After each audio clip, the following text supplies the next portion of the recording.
Hello students, how are you all? In our previous lecture, we have studied about chemical properties of metals and non-metals. Now, our next property is reaction with bases. Bases के साथ क्या reaction होता है metals and non-metals का? Prepare a fresh solution of sodium hydroxide in a test tube by dissolving 3-4 pellets in 5 ml of water. Drop a piece of aluminium foil into it. Bring a burning matchstick near the mouth of test tube. Observe carefully. आपने क्या करना है, एक sodium hydroxide का solution बनाना है, ठीक है, test tube में. उसमें आपने 3 से 4 पैलेट्स डालनी है और फिर 5 ml उसमें वाटर ऐड करना है. Drop a piece of aluminium foil into it. उसके बाद आपने उसमें एलुमिनियम फॉयल के कुछ पीसेस डालने हैं. Bring a burning matchstick near the mouth of the test tube. Observe carefully. उसके बाद जब आप ये सारी प्रोसेस कर लोगे, आपने एक जलती हुई माचिस ले जानी है उस टेस्ट ट्यूब के पास. What does the pop sound indicate as before the pop sound indicate the presence of hydrogen gas. क्या होगा उसमें? पॉप साउंड इंडिकेट होगी, ठीक है, पट पट की सी आवाज़ आएगी. वो पॉप साउंड क्या इंडिकेट करेगी? हाइड्रोजन गैस को. Metal react with sodium hydroxide to produce hydrogen gas. इससे हमें क्या पता चलता है कि जब भी मेटल सोडियम हाइड्रोक्साइड के साथ रिएक्शन करेगी तो वो हाइड्रोजन गैस को प्रोड्यूस करेगी. Reaction of non metals with base are complex. जब नॉन मेटल्स की रिएक्शन बेसिस के साथ होती है तो वो कॉम्प्लेक्स रिएक्शन होती है, उसमें कोई भी गैस प्रोड्यूस नहीं होती है. नेक्स्ट आता है हमारा displacement reaction. Recall the activity of reaction between copper sulphate and iron that you performed in class 7th. Let us observe some more reaction of that kind. अब आपने क्या करना है, रिएक्शन देखनी है, ठीक है, कि कैसी रिएक्शन होती है डिस्प्लेसमेंट में. Take a 100 ml beaker and label them A, B, C and D and E. Take about 50 ml of water in each beaker. आपने क्या करना है, 100 ml का एक बीकर लेना है और उसको लेबल कर देना है. 5 बीकर लेने हैं 100 ml के और उनको लेबल करना है A, B, C, D and E. ये आपने उनको नाम देने हैं. हर एक बीकर में आपने 50 ml पानी भरना है. Dissolve in each beaker a teaspoon of each substance as indicate 4.6. उसके बाद आपने क्या करना है, हर एक बीकर में कुछ एक सब्सटेंस डालने हैं. Keep the beaker undisturbed for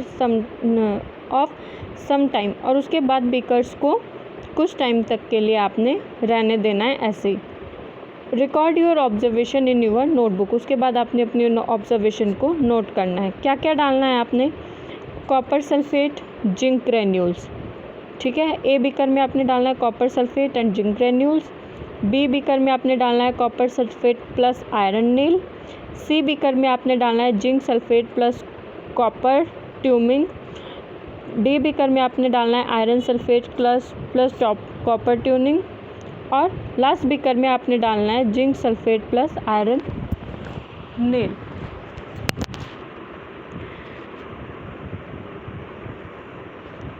उसके बाद आपने ऑब्जर्व करना है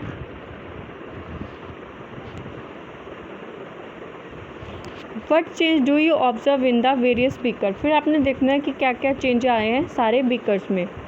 you have read that one metal displace another metal from its compound in aqueous solution. आप क्या देखोगे कि एक मेटल दूसरे मेटल को डिस्प्लेस कर रही है उसके सॉल्यूशन में. इन beaker A zinc replace copper from copper sulphate solution. Beaker A में क्या हुआ, जिंक ने कॉपर को डिस्प्लेस कर दिया उस कॉपर के सल्फेट से. That is why the blue colour of copper sulphate disappear and powdery red mass और copper is deposit at the bottom of the beaker. इससे क्या पता चलता है कि जो कॉपर सल्फेट का पाउडरी मास है वो डिसअपियर हो गया और रेडिश कलर का कॉपर बॉटम में पाउडर डिपॉजिट हो गया, ठीक है। That is why the blue colour of copper sulphate disappear and powdery red mass of copper is deposit at the bottom of the beaker. क्या हुआ, जब जिंक ने कॉपर सल्फेट को रिप्लेस कर दिया कॉपर सल्फेट में, तो ब्लू कलर कॉपर सल्फेट का डिसअपियर हो गया और पाउडरी रेड मास डिपॉजिट हो गया बॉटम ऑफ द बीकर में। The reaction can be represented at follows. कैसे रिप्रेजेंट करेंगे हम इस रिएक्शन को? कॉपर सल्फेट और जिंक की रिएक्शन हुई तो जिंक सल्फेट बना और कॉपर अलग से रह गया, यानी कि कॉपर का जो कंपाउंड था वो उसने रिप्लेस कर दिया। नेक्स्ट आता है हमारा there could have been displacement of zinc by copper in beaker C and by iron in beaker E. वैसे ही क्या हुआ कि जो कॉपर जिंक था, ठीक है, उसने कॉपर को डिस्प्लेस किया बीकर सी में और बीकर ई में आयरन को डिस्प्लेस किया। Similarly iron would be displace bye copper in beaker D, और आयरन ने भी कॉपर को बीकर डी में डिस्प्लेस कर दिया। Since we do not see any change in beaker C, we can infer that copper is not able to replace zinc from the sulphate. देखो, अगर हम कॉपर को we can infer that copper is not able to replace zinc from zinc sulphate. हमने देखा है कि जो copper होता है उसने वो जिंक को रिप्लेस नहीं कर पाया, but by when zinc can replace copper in beaker A, why cannot copper replace zinc in beaker C? जब बीकर ए में जिंक ने कॉपर को रिप्लेस कर दिया तो कॉपर सी में कॉपर क्यों नहीं रिप्लेस कर पाया जिंक को? Remember that science is not arbitrary, it follow definite rule based in fact, and that rules here is that zinc is more reactive than copper and iron. इससे हमें क्या पता चलता है कि जो जिंक होता है वो रिएक्टिव होता है कॉपर और आयरन के अकॉर्डिंग, इसीलिए आयरन एंड कॉपर जिंक को रिप्लेस नहीं कर पाए थे जबकि जिंक ने उन्हें रिप्लेस कर दिया था। A more reactive metal can replace a less reactive metal, but less reactive cannot replace a more reactive metal। मतलब कि जो ज़्यादा रिएक्टिव मेटल होती है वो लेस रिएक्टिव मेटल को तो रिप्लेस कर देती है, पर जो लेस रिएक्टिव मेटल होती है वो ज़्यादा रिएक्टिव मेटल्स को रिप्लेस नहीं कर पाती है। Now you can understand why there are no displacement reaction in beaker D and E also. इसलिए आपको पता लग गया होगा कि बीकर डी और ई में डिस्प्लेसमेंट रिएक्शन क्यों नहीं हुई, क्योंकि इनमें जो कम रिएक्टिव मेटल्स थी वो ज़्यादा रिएक्टिव मेटल्स को डिस्प्लेस नहीं कर पाई। Can you guess the sequence of metal from more reactive और to less reactive among zinc, iron and copper? अब देखो, जैसे आपके पास यहाँ पे मेटल्स दे रखी है जिंक, आयरन एंड कॉपर। अब आपने इसको अरेंज करना है कि कौन सी ज़्यादा रिएक्टिव है और कौन सी नहीं। नेक्स्ट आता है हमारा uses of metals and non metals. Metals and non metal के यूजेस क्या होते हैं? You should be able to guess why metals are used in making machinery, automobiles, aeroplane, train, satellite, industrial gadgets, cooking utensil, water boilers etcetera. आपने देखा होगा कि क्यों metals को यूज़ किया जाता है मशीन्स बनाने में, ऑटोमोबाइल्स, एरोप्लेन, ट्रेन, बहुत सारे इंडस्ट्री गैजेट्स को बनाने के लिए, कुकिंग यूटेंसिल, खाना बनाने के बर्तन वगैरह बनाने के लिए मेटल्स का यूज़ किया जाता है। You are also familiar with the use of some non metals. Here are some interesting ones, we are sure that you will guess them right. बहुत से ऐसे फैक्ट्स होते हैं जिससे हमें पता लगता है कि मेटल्स और नॉन मेटल्स का यूज़ कहाँ कहाँ होता है और क्यों होता है। Non metals are essential for our life which all living inhale during breathing. देखो, बहुत सी ऐसी नॉन मेटल्स होती है जो हमारी लाइफ के लिए ज़रूरी होती है, जैसे जिनको हम इनहेल भी करते हैं सांस लेते हुए, ऑक्सीजन, ये नॉन मेटल है जो हमें सांस लेने में हेल्प करती है। Non metal use in fertilizer to enhance the growth of plants. Non metals को हम फील्ड में यूज़ करते हैं एज अ फर्टिलाइज़र, जिससे कि प्लांट की ग्रोथ होती है, जैसे phosphorus, potassium etcetera. Non metal used in water purification process, वैसे ही नॉन मेटल को वाटर को प्योरीफाई करने के लिए भी यूज़ किया जाता है।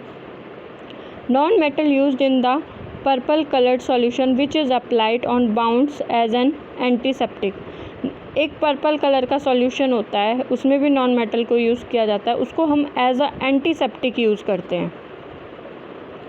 Non metal use crackers, crackers में भी नॉन मेटल का यूज़ होता है, पटाखों वगैरह में।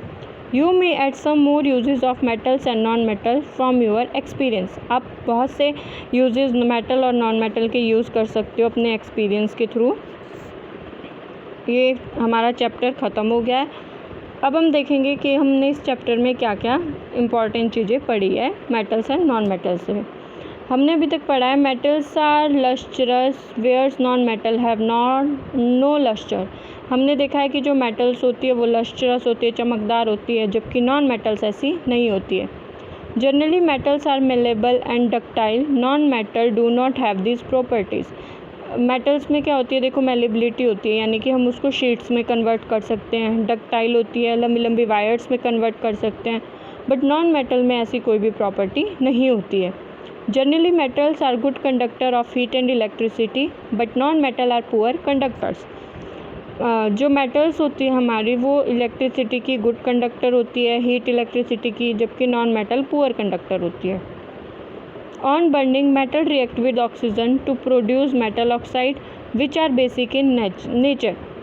जब मेटल्स को जलाया जाता है तो वे ऑक्सीजन के साथ रिएक्ट करके ऑक्साइड्स बनाती है जो कि बेसिक होते हैं। Non metal react with oxygen to produce non metallic oxide which are acidic in nature, और जब नॉन मेटल ऑक्सीजन के साथ रिएक्ट करेगी तो वो नॉन मेटेलिक ऑक्साइड्स बनाएंगे जो कि एसिडिक होते हैं। Some metal react with water to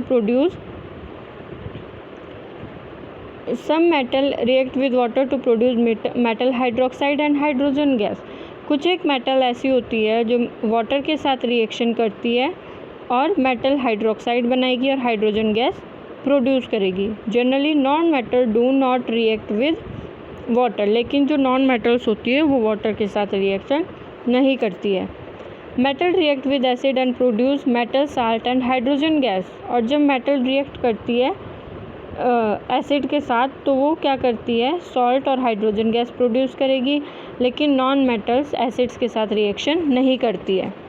some metal react with bases to produce hydrogen gas. कुछ मेटल्स ऐसी होती है जो गैस बेस के साथ रिएक्शन करेगी और हाइड्रोजन गैस प्रोड्यूस करेगी। मोर reactive metal displace less reactive metals from there compound in aqueous solution. जो ज़्यादा रिएक्टिव मेटल्स होती है वो कम रिएक्टिव मेटल्स को डिस्प्लेस कर देती है, रिप्लेस कर देती है उसके कंपाउंड से। Metal and non metal are use widely in everyday life. इसके अलावा जो मेटल्स और नॉन मेटल्स होती है उनका यूज़ हमारी डेली लाइफ में किया जाता है। So our 4th chapter is complete.